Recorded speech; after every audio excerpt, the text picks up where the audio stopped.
Hi, welcome back to Storytime with Dan Booker. I do appreciate you being here today with us. And we're back on. I'm having a hard time understanding this stuff, so I do apologize if I'm a little late. And today we're going to be reading from Sheriff in a Small Town 2, A New Threat. I apologize, we were a little late. We were supposed to have one out last week, but I've been ill, so my voice is still a little bad. But let's begin.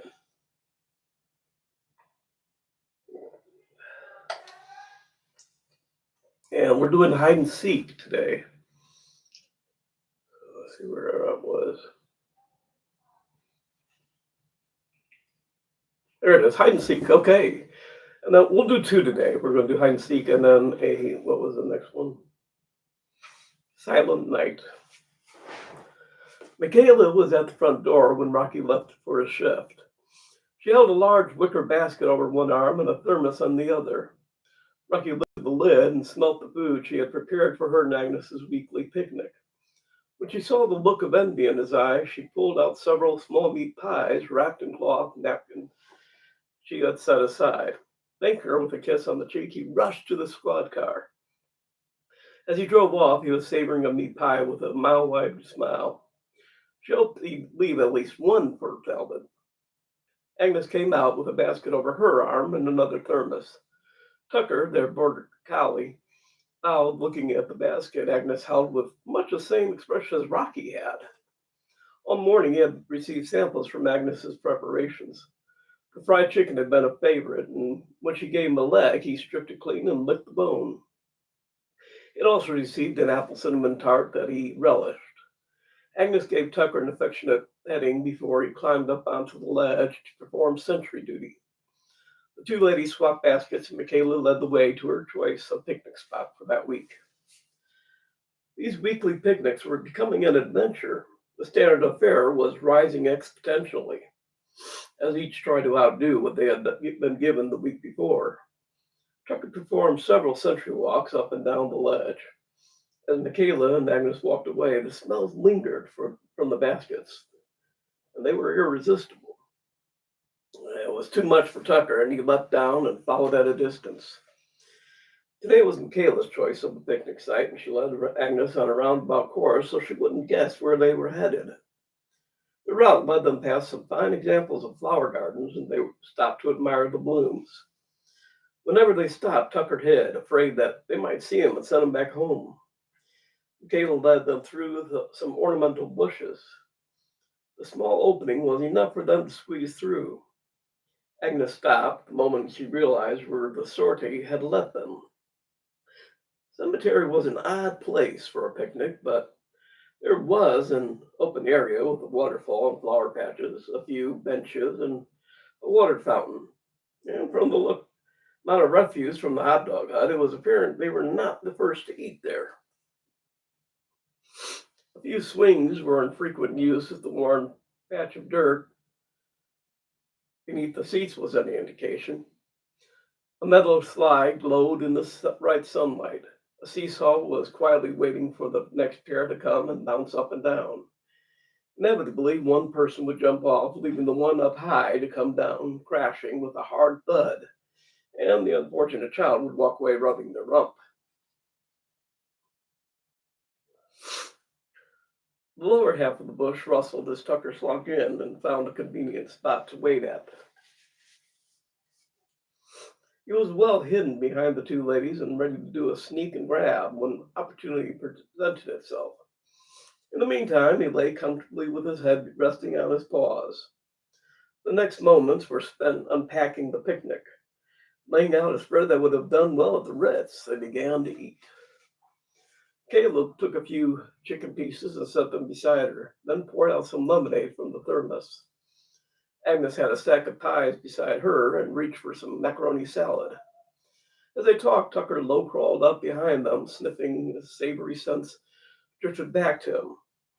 Deftly taking one of the meat pies, he backed up and ate it. Licking his lips, he felt another piece of chicken was in order. He grabbed the thigh and backed up again. The waterfall gurgled, and Agnes turned. At the sound from the fountain, Tucker took the chicken and swiftly retreated to the sanctuary. Agnes finished the salad and reached for a pie. Her hand reached air, and she lowered her hand and found it. She didn't remember eating one already, but one was surely missing.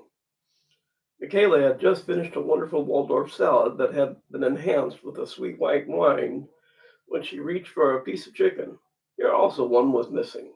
The thigh was one of her favorite pieces. Plenty of the rich flavored meat, dark meat, and Agnes had done wonders with the crisp coating. Not seeing it, she shrugged and took the breast. Tucker had finished the missing thigh and found the coating to be a bit spicy. Finding an angle by the waterfall where he could get a drink unobserved, he slaked his thirst. This was not accomplished as quietly as he had intended, and the lapping and splash of his tongue was heard. The odd sounds made Agnes curious, thinking there might be a duck had gotten trapped or something else. She went to the fountain with Makayla following. There were a few ducks paddling in the bottom of the pond. Some goldfish swam in the deeper end and ate the small green algae that grew on the walls. Tucker finding the way to the spread clear, he grinned and dashed to the tablecloth. Grabbing an apple tart, he leapt over the rest of the food and careened around the nearby headstone. Liking what he had taken, he saw that Makayla had some large custard tarts seated near her.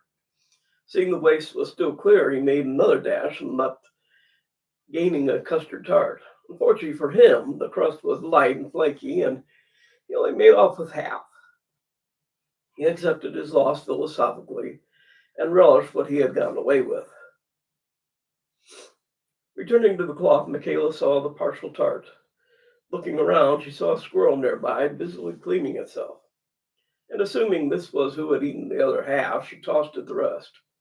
"I hope you get a tummy ache," she yelled as the squirrel ran away. Came back immediately and began to eat. Tucker, seeing the squirrel eating the pie he had considered his personal property, he was determined to get the other half back. He waited impatiently for the two humans to stop watching the squirrel devouring the tart. With every second, there was less and less for him, and he knew just how good that tart was. The moment the squirrel was no longer under observation, Tucker charged. The squirrel let out a terrified shriek, seeing the ferocious beast intent to attack, leapt away, and hurried up a tree. Tucker grabbed what was left and made his way behind another headstone. As he ran, a good amount of custard landed in his fur. Excuse me, I need a drink.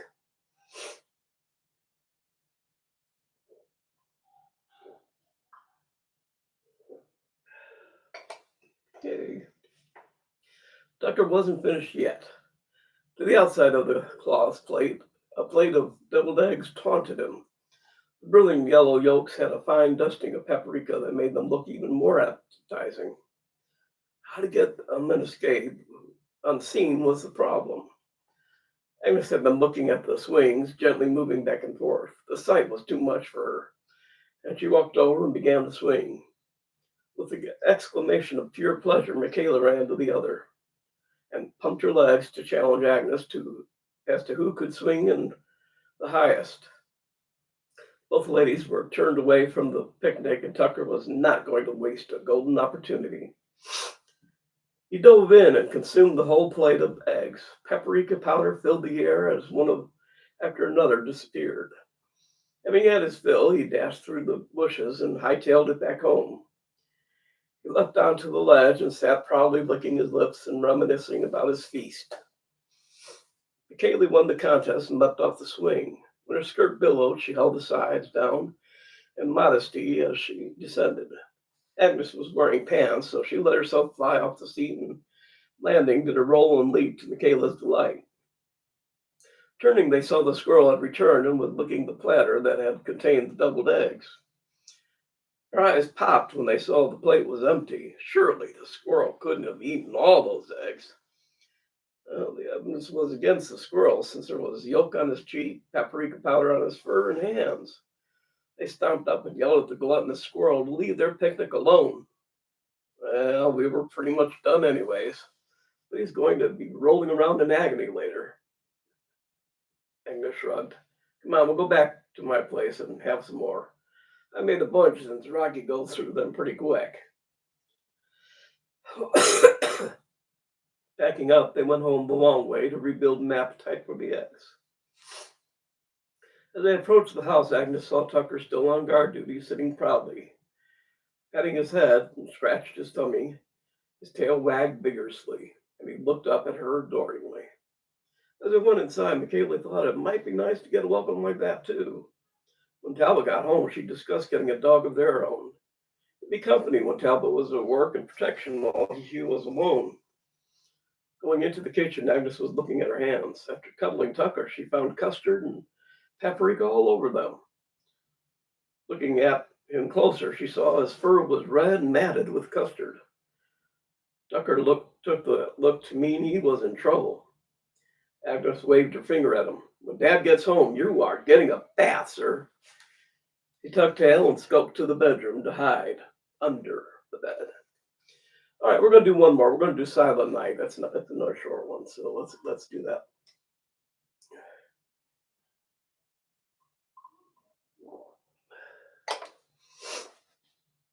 The quiet nights were irritating to both Rocky and Talbot, who preferred action. The whole town was too quiet sometimes. Rocky was walking around trying to stay awake. He checked the doors to every business twice, played 3 games of hopscotch. Someone had chalked near the co-op and watched a deer that had wandered into town, looked around and decided there was nothing interesting. It wandered towards the houses, and Rocky fervently hoped it didn't get into the raspberry bushes he was trying to cultivate. Heading back to the courthouse, he decided to take the squad car out for a spin. The fishing lake was a short distance and was a tempting prospect for a little light entertainment. He drove there at the legal limit, arriving at the entrance in a reasonable amount of time. At the entrance, he paused and considered the possibilities. The gravel area was perfect for doing tight turns and spins. He did a few at a moderate speed, and then with each one, after the speed increased. The moonlight sparked off the dust and small rocks he kicked up as he spun the rear tires. He kicked it into high gear, and the tires spinning off the loose stones, spreading a spray of stones that hit grass and lake. He backed the car as far as he could without entering the street. He got out and checking up and down to ensure nobody was coming. Seated and buckled up, he reversed halfway into the street. With a firm road beneath his wheels, that he punched the accelerator. Squad car leapt forward and arrived at the turning point. Back turn! He roared out and took his foot off the accelerator as he spun the steering wheel. Lowering the accelerator, the wheel spun as the rear of the car spun around. A long time ago, Rocky was involved in a car chase to this very lake. The man who had been driving had performed the same maneuver and ended up hitting the dirt portion, sending the vehicle into the lake. Well, Rocky ended up in the lake as well. Fortunately for Rocky, he had gone in rear first instead of the opposite. This meant that the front with the winch and engine was above water, though just barely. The engine continued to roar, the wheels spinning, and the car sank another couple of inches. Realizing he was handling the situation wrong, he took his foot off the accelerator, put the car in low, and slowly pressed down. The car jerked forward and promptly slid back. Several colorful curses escaped Rocky's lips. Getting out, he became wet from the waist down. To make matters worse, the water was ice cold. Reaching through the passenger side, he reached into the glove box for the flashlight. Looking around, he found a stump that should be thick enough to latch the winch onto. Slowly, the line played out until he was right in front of the stump. It would go no further. He scratched his head as he tried to figure out what to do. He had some fishing line in back, the spare tire, a bucket, and a winter jacket. Reason told him none of these would work. He shook his head in chagrin as he removed his belt and holster. Sliding the holster off, he put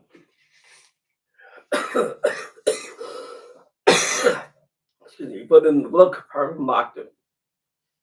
The belt just barely made it around the stump, and he was able to slide the hook through.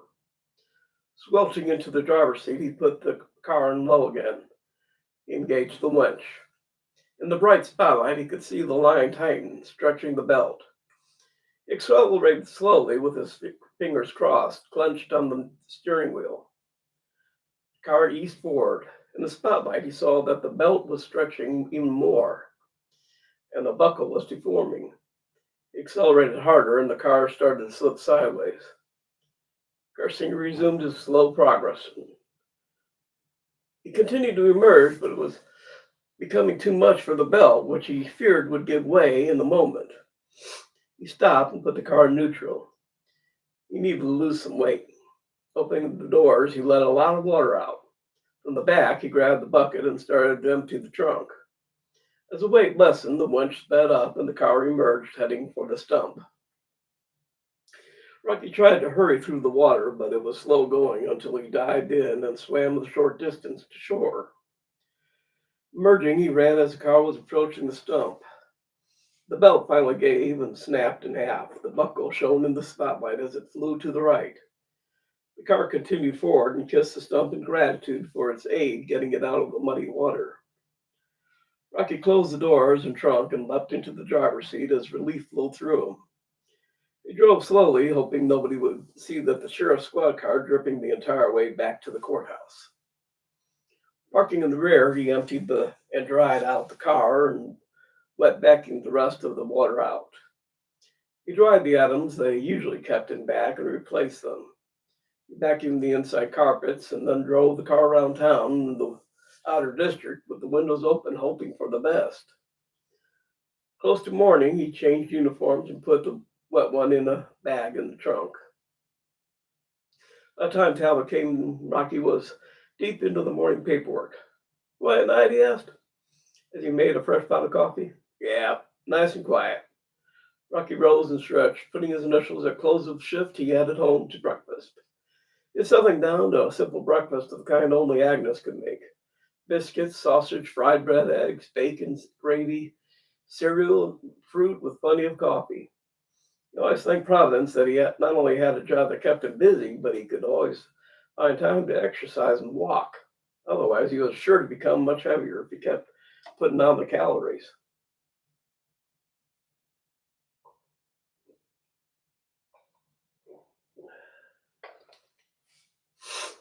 Talbot came in the back door, breathing heavily. He did not look happy. "You want to tell me what the hell happened with the squad car? And don't tell me it was raining and you left the windows open because there weren't no rain last night." Turned around and the back of his trousers were a sodden mess. Agnes handed him a cup of coffee and set him down for breakfast. With food before him and a towel underneath, his anger left, but he was still curious. Agnes got herself a cup of coffee and sat down.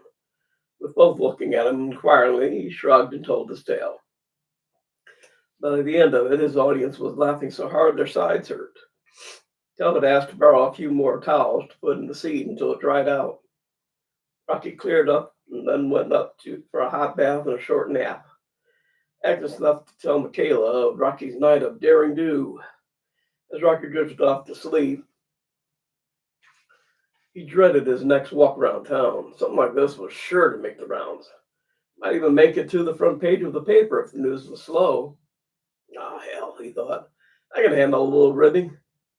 Tucker crawled up into the bed and curled up, and together they fell asleep. So the next one is Double-Edged Bequest, and that starts a good portion of the next part of the book that creates a lot of havoc for the town. So I look forward to reading that to you. We've done now 20 minutes. That should be enough for today. So, all right.